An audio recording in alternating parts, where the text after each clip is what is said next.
เมืองลาวมีคาลาสิพาเที่ยวธรรมศาสตร์สีเขียวมีภูผาป่าไม้ทั้งสายน้ำที่สุ่มเย็น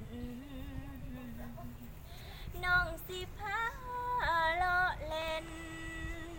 ให้สดชื่นมาโนไหนซ่อนทันมาไว้หากสิไปเที่ยวนำน้องอยากเห็นเมืองลาวซ่อนเจ้าเข้ามาไว้น้องสิพาไปท่องเที่ยวทั่วแดนสาธาอยู่อุดมไซมีน้ำกัดย่อละปา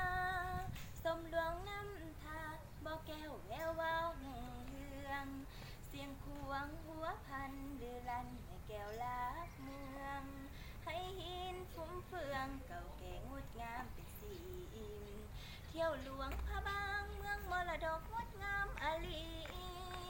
สยามบุรีมีบุญสร้างดังกองกลางวา